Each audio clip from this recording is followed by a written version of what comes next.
একসময়ের শিল্প ও বন্দরনগরী হিসেবে পরিচিত খুলনা দিন দিন হারাচ্ছে তার অর্থনৈতিক গতিশীলতা। দীর্ঘ এক যুগে বন্ধ হয়েছে নিউজপ্রিন্ট মিল, টেক্সটাইল মিল সহ বহু শিল্প প্রতিষ্ঠান। ৫ বছর আগে বন্ধ হয়ে যাওয়া ৯টি রাষ্ট্রায়ত্ত পাটকলের ৪টি ইজারায় চালু হলেও তা চলছে খুঁড়িয়ে খুঁড়িয়ে। ফলে এ অঞ্চলে কর্মহীন হয়ে পড়েছেন প্রায় ৩৫,০০০ শ্রমিক। মিল বন্ধ করে দিয়ে অন্তত ৩০,০০০ না ৫০,০০০ শ্রমিকরা একবারে অসহায় রাস্তায় নামাই দিয়েছে। মিলগুলো বন্ধ হওয়ার পরে এই এলাকাটা পুরোটাই মনে করেন যে আপনার কর্মসংস্থান শূন্য হয়ে পড়ছে। আমাকে খুলনা কোনো প্রতিষ্ঠান খুলতো তাহলে কিছু বেকার যুবকরা কাজ কাম করে ডাইল ভাত খাতি পারত। গত এক দশকে এ অঞ্চলে একে একে শিল্প প্রতিষ্ঠান বন্ধ হয়ে যাওয়া ও নতুন শিল্প প্রতিষ্ঠান গড়ে না ওঠায় কর্মহীন মানুষের সংখ্যা বেড়েই চলছে। পরিসংখ্যান ব্যুরোর তথ্য অনুযায়ী খুলনায় কর্মসংস্থান আছে মাত্র ৪২% মানুষের।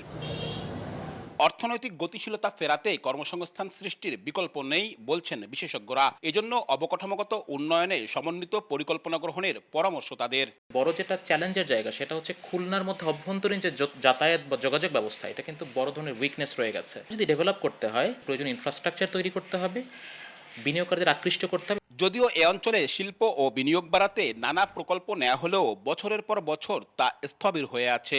২০১৭ সালে ইকোনমিক জোনের উদ্যোগ হলেও স্থান নির্ধারণ জটিলতায় তা আলোর মুখ দেখেনি। ফলে ভোলা থেকে খুলনায় গ্যাস সরবরাহ প্রকল্প পিছিয়েছে। ভূমি অধিগ্রহণ শেষে সীমানা প্রাচীর নির্মাণ হলেও রামপালের বিমানবন্দর ৪ বছর ধরে অগ্রগতি শূন্য। একইভাবে জেলার অন্তত ৬টি সেতু প্রস্তাবনায় আটকে আছে। এসব কারণে কর্মসংস্থান ও অর্থনৈতিক অগ্রগতি ব্যাহত হচ্ছে বলে ক্ষুব্ধ নাগরিক নেতারা। যে সমস্ত প্রকল্পগুলো নেওয়া আছে আলোর মুখ দেখে নেই, সেগুলোকে আলোর মুখ দেখার জন্য যা যা পদক্ষেপ গ্রহণ করা দরকার সেই পদক্ষেপগুলো গ্রহণ করলে এটা কিন্তু উন্নয়নের একটা মাইল ফলক হিসেবে কাজ করবে। যদিও প্রশাসনের দাবি প্রকল্পগুলো নতুন করে চালু করতে উদ্যোগ নেওয়া হয়েছে। দক্ষ জনবল সৃষ্টিতে যে সমস্ত প্রকল্প নেওয়া দরকার সরকার কিন্তু সেই প্রকল্পগুলো নিচ্ছে এবং বাস্তবায়নের প্রক্রিয়াধীন রয়েছে। ৪,৩৯৪ বর্গ কিলোমিটারের এই খুলনায় মোট জনসংখ্যা ২৬ লাখেরও বেশি। আব্দুল্লাহ আল মামুন রুবেল, সময় সংবাদ, খুলনা।